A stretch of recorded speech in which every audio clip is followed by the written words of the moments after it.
ರೋಮಾಂಚಿಸುವ ಬಂಗಾರ ಶ್ರೀ ಅನ್ನಪೂರ್ಣ ಅನೇಕ ದಶಕಗಳಿಂದ ಗ್ರಾಹಕರ ಕನಸನ್ನು ನನಸಾಗಿಸುತ್ತಾ ತೀರ್ಥಹಳ್ಳಿಯಲ್ಲೇ ಅತ್ಯಂತ ಹೆಸರುವಾಸಿ ಆಗಿರುವ ಚಿನ್ನಾಭರಣಗಳ showroom Shri Annapurna jewellers, taluk office ಹತ್ತಿರ, ಆಜಾದ್ ರೋಡ್, ತೀರ್ಥಹಳ್ಳಿ. ನಿನ್ನೆಯಿಂದ ಶತ್ರು ರಾಷ್ಟ್ರವಾದ ಪಾಕಿಸ್ತಾನದೊಂದಿಗೆ ನಡೀತಾ ಇರೋ ಒಂದು ಅಸಾಂಪ್ರದಾಯಿಕ ಯುದ್ಧ ಅಂತಲೇ ಹೇಳ್ಬೋದು. ಯಾಕೆಂದರೆ ಇದನ್ನು ಸಂಪೂರ್ಣ ಯುದ್ಧ ಅಂತ ಇನ್ನೂ ಘೋಷಣೆ ಮಾಡಿಲ್ಲ. ಅದರಲ್ಲಿ ನಮ್ಮ ಸೈನಿಕರು, ನಮ್ಮ ಮೂರೂ ದಳಗಳು ಅತ್ಯಂತ ಯಶಸ್ವಿಯಾಗಿ ಅವರ ಎಲ್ಲ ಥರದ ದಾಳಿಗಳನ್ನು ಹಿಮ್ಮೆಟ್ಟಿಸೋದರಲ್ಲಿ ಯಶಸ್ವಿಯಾಗಿದ್ದಾರೆ. ಮತ್ತೊಮ್ಮೆ ಭಾರತ ಏನು, ಭಾರತದ ಶಕ್ತಿ ಏನು ಅನ್ನೋದನ್ನು ತುಂಬ ನಿಷ್ಠೆಯಿಂದ ತೋರಿಸಿಕೊಟ್ಟಿದ್ದಾರೆ. ಭಾರತದ ಸಂಪೂರ್ಣ ಗಡಿಯನ್ನು ಅತ್ಯಂತ ಸುರಕ್ಷಿತವಾಗಿ ಕಾಯ್ದುಕೊಂಡಿದ್ದೇವೆ. ಈಗೇನಾದರೂ ಸಂಪೂರ್ಣ ಯುದ್ಧ ಘೋಷಣೆ ಆದರೆ, ಇದು ನಡೀತಿರೋ ರೀತಿ ನೋಡಿದರೆ ಬಹುಶಃ 48 ಗಂಟೆಗಳ ಕಾಲ ಕೂಡ ಪಾಕಿಸ್ತಾನ ನಮ್ಮನ್ನು ಎದುರಿಸ್ಲಿಕ್ಕೆ ಸಾಧ್ಯ ಇಲ್ಲ.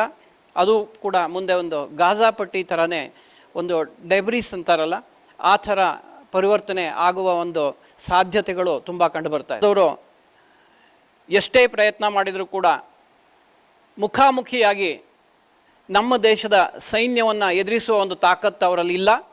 ಹೀಗೆ ಸಾಮಾನ್ಯ 50-60 ವರ್ಷಗಳಿಂದನೂ ಕೂಡ ಅವರು ಫ್ರಾಕ್ಸಿ ವಾರ್ ಅಂತಾರಲ್ಲ, ಆ ಥರದನ್ನು ಬೆಳೆಸ್ಕೊಂಡ್ಬಂದಿದ್ದಾರೆ. ಕೆಲವು ಆತಂಕವಾದಿಗಳನ್ನು ಸಾಕ್ಕೊಂಡು ಅವರನ್ನು ನಮ್ಮ ದೇಶದಲ್ಲಿ ನುಸುಳುವಂತೆ ಮಾಡಿ ಅವರಿಂದ ನಿಹತ್ಯೆ ಇರುವ ಜನರನ್ನು ನರಸಂಹಾರ ಮಾಡ್ತಕ್ಕಂಥ ಕೆಲಸವನ್ನು ಮಾಡ್ತಾ ಇದ್ದಾರೆ. ಆತ್ಮಾಹುತಿ ದಳಗಳನ್ನು ಕಳಿಸ್ತಾ ಇದ್ದಾರೆ. ಇದರ ಪರಿಣಾಮವಾಗಿ ಇಲ್ಲಿಯವರೆಗೂ ಕೂಡ ನಾವು ತುಂಬ ನಷ್ಟವನ್ನು ಅನುಭವಿಸಿದ್ದೇವೆ. ಇದನ್ನು ಒಂದೇ ಸಾರಿ ಕಿತ್ತು ಹಾಕಬೇಕು ಅನ್ನೋ ಒಂದು ದೃಢ ಸಂಕಲ್ಪದಿಂದ, ದೃಢವಾದ ನಾಯಕತ್ವ ಇರುವಂಥ ಈ ಸಮಯದಲ್ಲಿ ನಮ್ಮ ಸೈನಿಕರು ಮೊದಲನೇ ದಿವಸ ಅಂದರೆ 22ನೇ ತಾರೀಕೇನು ಪಹಲ್ಗಾಮಲ್ಲಿ ಅಟ್ಯಾಕ್ ಮಾಡಿ 26 ಜನರ ನರಹತ್ಯೆ ಅಂತ ಏನು ಮಾಡಿದರು,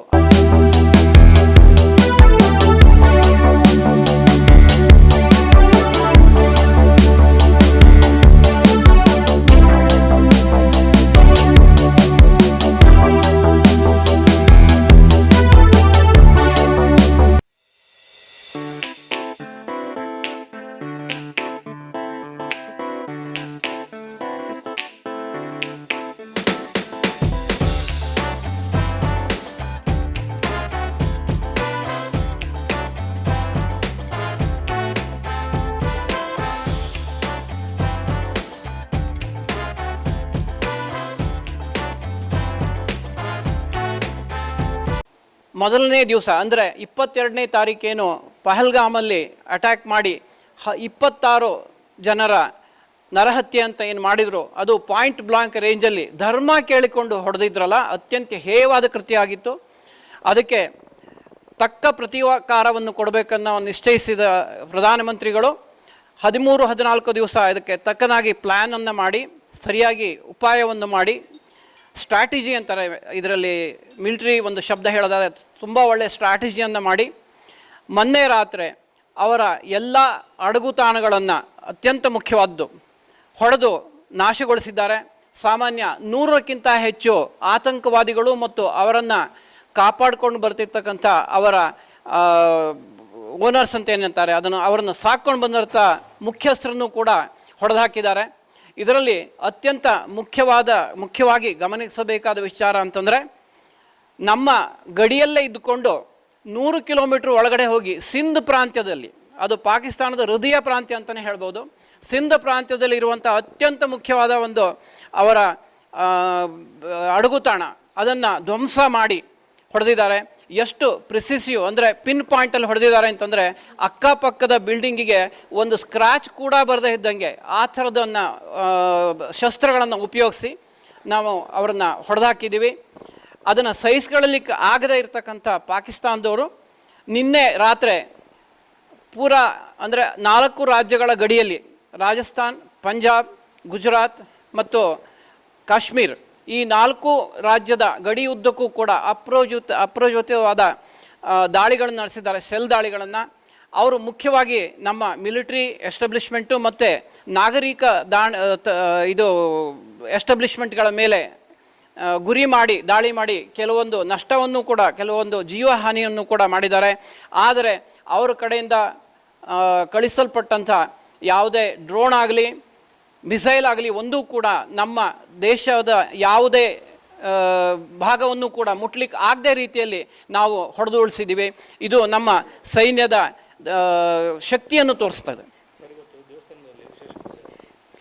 ಇವತ್ತು ಪಳ್ಳಂಗಿರಿಯಲ್ಲಿ ಈ ಒಂದು ಸಂದರ್ಭದಲ್ಲಿ ವಿಶೇಷವಾಗಿ ಆಂಜನೇಯ ಸ್ವಾಮಿ ಮತ್ತು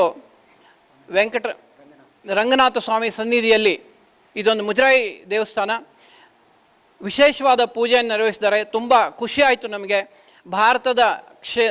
ಭಾರತದ ಸೈನಿಕರಿಗೆ ಮತ್ತು ಯುದ್ಧದಲ್ಲಿ ವಿಜಯಶಾಲಿ ಆಗಲಿ ಅನ್ನೋ ಒಂದೇ ಉದ್ದೇಶದಿಂದ ಈ ಒಂದು ವಿಶೇಷ ಪೂಜೆಯನ್ನು ಇಲ್ಲಿ ಮಾಡಿದ್ದಾರೆ. ಹಾಗೆ ಈ ಸಂದರ್ಭದಲ್ಲಿ ನಮ್ಮನ್ನು ಮಾಜಿ ಸೈನಿಕರು ಅಂತ ಗುರುತಿಸಿ ನಮ್ಮನ್ನು ಇಲ್ಲಿ ಕರೆದು ನಾಲ್ಕು ಮಾತಾಡಲಿಕ್ಕೆ ಅವಕಾಶ ಮಾಡಿಕೊಟ್ಟು ನಮಗೆ ಸನ್ಮಾನವನ್ನು ಕೂಡ ಮಾಡಿದ್ದಾರೆ. ತುಂಬ ಸಂತೋಷದಾಯಕರವಾದ ವಿಚಾರವಿದು. ಕರ್ನಾಟಕದ ಇಲ್ಲಿ ಪ್ರಧಾನ ಅರ್ಚಕರು ಹೇಳಿದ ಹಾಗೆ ಕರ್ನಾಟಕದ ಎಲ್ಲ ಮುಜರಾಯಿ ಮತ್ತು ಇತರೆ ಮುಜರಾಯಿ ಅಲ್ಲದ ದೇವಸ್ಥಾನಗಳಲ್ಲೂ ಕೂಡ ಈ ವಿಚಾರವಾಗಿ ವಿಶೇಷವಾದ ಪೂಜೆ ಮತ್ತು ಪ್ರಾರ್ಥನೆಯನ್ನು ಸಲ್ಲಿಸಲಾಗಿದೆ ಅಂತ ಹೇಳಿದ್ದಾರೆ. ನಿಜವಾಗಲೂ ತುಂಬ ಮನಸ್ಸು ತುಂಬಿ ಬಂತು. ತುಂಬ ಒಳ್ಳೆಯ ವಿಚಾರ ಇದು. ಇದು ಹೀಗೆ ಇರಬೇಕು. ಆಮೇಲೆ ನಮ್ಮ ದಿನದ ಪೂಜಾ ಕೈಂಕರ್ಯದಲ್ಲೂ ಕೂಡ ಪ್ರಧಾನ ಅರ್ಚಕರು ಹೇಳಿದ ಹಾಗೆ ಭಾರತಕ್ಕೆ ಮತ್ತು ಭಾರತೀಯ ಸೈನಿಕರಿಗೆ ಒಳ್ಳೆಯದಾಗಲಿ ಅನ್ನೋ ಒಂದು ಸಂಕಲ್ಪವನ್ನು ಕೂಡ ಇದರಲ್ಲಿ ಸೇರಿಸ್ಕೊಳ್ಳಿ ಅಂತ ಹೇಳಿದ್ದಾರೆ. ಅದು ತುಂಬ ಖುಷಿ ಆಯಿತು ನಮಗೆ ಕೇಳಿ. ಇದು ಇದೇ ಥರ ನಡೀಲಿ ಅಂತ ನಾನು ಈ ಮೂಲಕ ಕೇಳ್ಕೊತಾ ಇದ್ದೇನೆ. ಇವತ್ತಿನ ದಿವಸ ಅತ್ಯಂತ ಒಂದು ರೀತಿಯೊಳಗೆ ಸಂತೋಷದ ವಿಚಾರ. ಯಾಕೆ ಅಂತಂದರೆ ಭಾರತ ಗಡಿ ಭಾಗದೊಳಗಡೆ ಇರೋಂಥ ಯಾರ್ಯಾರು ಪಾಕಿಸ್ತಾನಿ ಕುನ್ನಿಗಳಿದ್ರೋ ಅವರೆಲ್ಲರನ್ನೂ ಸದೆ ಬಡಿಯುವಂಥ ಕೆಲಸವನ್ನು ನಮ್ಮ ಭಾರತ ಸೇನೆ ಮಾಡ್ತಾಯಿದೆ. ಯಾಕೆ ಕುನ್ನಿಗಳು ಅಂತ ಹೇಳ್ತೀನಿ ಅಂತಾನೆ, ಕುನ್ನಿಗಿಂತ ನರಿ ಅಂತಲೇ ಹೇಳಬೇಕು. ನಮ್ಮ ದೇಶದ ಮೇಲೆ ಕಳೆದ 1947ರಿಂದ ಯಾವಾಗ ಪಾಕಿಸ್ತಾನ ಆರಂಭ ಆಯಿತೋ ಅಲ್ಲಿನಿಂದ ಇಂದಿನವರೆಗೂ ಸಹ ನಮ್ಮ ಭಾರತ ದೇಶದ ಮೇಲೆ ಒಂದಲ್ಲ ಒಂದು ರೀತಿ ಒಳಗಡೆ ಆಕ್ರಮಣ, ಅತಿಕ್ರಮಣ, ಮೊಂಡಾಟ ಈ ರೀತಿಯ ಕೃತ್ಯಗಳನ್ನು ನಮಗೆ ಮಾಡ್ಕೊಂಡು ಬರ್ತಿದ್ದಾರೆ. ಇದು ಅತ್ಯಂತ ಹೇಯವಾಗಿರೋಂಥ ಕೃತ್ಯ. ಇದನ್ನು ನಾವು ಎಷ್ಟು ವರ್ಷ ಅಂತ ಸಹಿಸ್ಕೊಳಕ್ಕಾಗತ್ತೆ? ಈ ದೇಶದಲ್ಲಿರುವಂಥ ಪ್ರತಿಯೊಬ್ಬ ಭಾರತೀಯ ವಾಸಿನೂ ಸಹ ದೇಶಭಕ್ತನೂ ಸಹ ಪಾಕಿಸ್ತಾನಕ್ಕೆ ಒಂದು ಉತ್ತರವನ್ನು ಕೊಡಬೇಕು, ಪಾಕಿಸ್ತಾನಕ್ಕೆ ಒಂದು ಪಾಠವನ್ನು ಕಲಿಸ್ಬೇಕು ಅಂತ ಅನೇಕ ಬಾರಿ ಅಂದ್ಕೊಂಡಿದ್ರು. ಅನೇಕ ಬಾರಿ ಯುದ್ಧ ಆದಾಗಲೂ ಸಹ ಅವರಿಗೆ ಪಾಠವನ್ನು ಕಲಿಸುವಂಥ ಕೆಲಸ ಮಾಡಿ ನಾವು ಅನೇಕ ಬಾರಿ ಗೆದ್ದಿರೋಂಥದ್ದು ಆಗಿದೆ.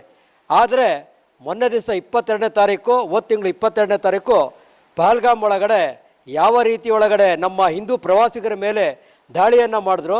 ಆ ದಾಳಿ ಮಾಡ್ಬೇಕಾದ್ರೆ ಅವ್ರು ಹೇಳ್ತಾರೆ, ನಿಮ್ಮ ಮೋದಿಯವ್ರಿಗೆ ಹೋಗಿ ಹೇಳು ಅಂತ ಹೇಳ್ತಾರೆ. ಮತ್ತು ಅವ್ರಿಗೆ ಗುಂಡು ಹೊಡಿಬೇಕಾದ್ರೆ ಅವ್ರಿಗೆ ನೀನು ಯಾವ ಧರ್ಮ ಅಂತ ಕೇಳ್ತಾರೆ, ನೀನು ಹಿಂದೂನೋ ಮುಸ್ಲಿಮು ಅಂತ. ಈ ರೀತಿಯಲ್ಲಿ ಕೇಳಿರೋವಂಥದ್ದು ನಿಜವಾಗ್ಲೂ ಇದು ಪ್ರಪಂಚಕ್ಕೆ ಒಂದು ರೀತಿ ಒಳಗಡೆ ಅಸಹ್ಯ ಆಗೋ ರೀತಿ ಒಳಗೆ ಆಗಿರೋವಂಥದ್ದು. ಹಾಗಾಗಿ ಮೋದಿಗೋಗಿ ಹೇಳು ಅಂತ ಹೇಳ್ಯಾರ ಅಂತಂದಾಗ ಮೋದಿ ಅವರು ಯಾವ ರೀತಿ ಉತ್ತರ ಕೊಡಬೇಕು ಅಂತ ಅವ್ರಿಗೆ ಗೊತ್ತಿತ್ತು. ಅದೇ ರೀತಿಯಲ್ಲಿ ಉತ್ತರ ಕೊಡುವಂಥ ಕೆಲಸವನ್ನು ಮಾಡ್ಯಾರೆ. ಯಾವ ನಮ್ಮ ಭಾರತೀಯ ಸಂಸ್ಕೃತಿಯ ಹೆಮ್ಮೆ, ಭಾರತೀಯ ಸಂಸ್ಕೃತಿಯ ಅಸ್ಮಿತೆ, ಭಾರತೀಯ ಸಂಸ್ಕೃತಿಯ ಒಂದು ವಿಶೇಷವಾಗಿರುವಂಥ ಒಂದು ಸಂಕೇತ ಅಂತಂದರೆ ಅದು ಸಿಂಧೂರ, ನಮ್ಮ ಹಣೆಯ ಕುಂಕುಮ.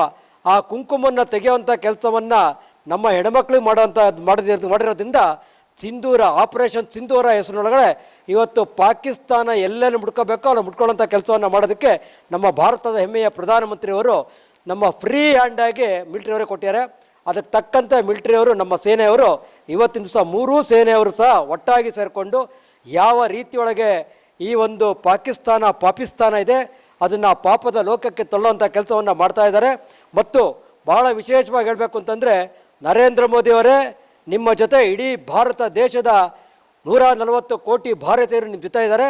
ಮತ್ತು ಸೈನಿಕರಿಗೆ ನಿಮ್ಮ ಆತ್ಮಸ್ಥೈರ್ಯಕ್ಕಾಗಿ, ನಿಮ್ಮ ಇದಕ್ಕಾಗಿ ನಿಮ್ಮ ಜೊತೆಗೆ ನಾವೆಲ್ಲರೂ ಸಹ ಒಟ್ಟಿಗೆ ಇದ್ದೀವಿ ಅಂತ ಹೇಳ್ತಾ ಈ ಸಂದರ್ಭದೊಳಗಡೆ ಕೇವಲ ಪಾಕಿಸ್ತಾನವನ್ನು ಯಾವುದೋ ಒಂದು 2-3 ಕಡೆ ಬ್ಲಾಸ್ಟ್ ಮಾಡೋದಲ್ಲ, ಇಡೀ ಪಾಕಿಸ್ತಾನವನ್ನೇ ನಿರ್ನಾಮ ಮಾಡಿದ್ರೆ ಮಾತ್ರ ಈ ದೇಶ ಅಲ್ಲ ಇಡೀ ಪ್ರಪಂಚಕ್ಕೆ ಶಾಂತಿ ಸಿಗತ್ತೆ ಅನ್ನೋ ದೃಷ್ಟಿಯೊಳಗಡೆ ಇದನ್ನು ಮನಗಾಡ್ಕೊಂಡು ವಿಶ್ವದ ಎಲ್ಲ ದೇಶದವರು ನಮಗೆ ಸಹಕಾರವನ್ನು ಕೊಡ್ತಿದ್ದಾರೆ.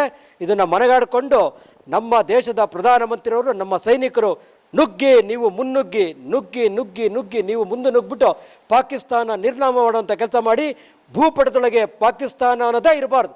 ಆ ರೀತಿ ಒಳಗೆ ಮಾಡಬೇಕು ಅಂತ ನಾನು ಭಾಳ ಆತ್ಮೀಯವಾಗಿ ಸೈನಿಕರಿಗೆ ವಿಶೇಷವಾದ ಪೂಜೆಯನ್ನು ಸಲ್ಲಿಸಿ ಅವರಿಗೆ ಆತ್ಮಸ್ಥೈರ್ಯ ಆತ್ಮ ಮನೋಬಲವನ್ನು ತುಂಬುವಂಥ ಕೆಲಸವನ್ನು ನಮ್ಮ ದೇವಸ್ಥಾನದ ಅರ್ಚಕ ವೃಂದದವರಿಂದ ಮಾಡಿದ್ದಾರೆ. ಇದು ಶಿವಮೊಗ್ಗದ ಎಲ್ಲ ದೇವಸ್ಥಾನದಲ್ಲೂ ಈ ರೀತಿಯ ಕಾರ್ಯಕ್ರಮ ನಡೀತಾ ಇದೆ. ಎಲ್ಲ ಅರ್ಚಕ ವೃಂದದವರು ಸಹ ಸರ್ವೇ ಜನ ಸುಖಿನೋ ಭವಂತು, ಎಲ್ಲರಿಗೂ ಒಳ್ಳೆಯದಾಗಲಿ ಅಂತ ಹೇಳ್ಬಿಟ್ಟು ದೇಶಕ್ಕೆ ವಿಶ್ವಕ್ಕೆ ಶಾಂತಿ ಸಿಗಲಿ ಅಂತ ಹೇಳುವಂಥ ಕೆಲಸವನ್ನು ಮಾಡ್ತಾರೆ. ಎಲ್ಲರಿಗೂ ಧನ್ಯವಾದಗಳು. ಜೈ ಶ್ರೀರಾಮ್. ಜೈ ಶ್ರೀರಾಮ್. ಜೈ ಶ್ರೀರಾಮ್. ಜೈ ಶ್ರೀರಾಮ್. ಜೈ ಶ್ರೀರಾಮ್. ಭಾರತ ಮಾತೆಯ ಸಿಂಧೂರ ಕಾಶ್ಮೀರ ಕಾಶ್ಮೀರ. ಭಾರತ ಮಾತೆಯ ಸಿಂಧೂರ ಕಾಶ್ಮೀರ ಕಾಶ್ಮೀರ. ಭಾರತ ಮಾತೆಯ ಸಿಂಧೂರ ಕಾಶ್ಮೀರ ಕಾಶ್ಮೀರ. ಭಾರತ್ ಮಾತಾ ಕಿ ಜೈ. ವಂದೇ ಮಾತರಂ. ಜೈ ಜೈ ಜವಾನ್. ಜೈ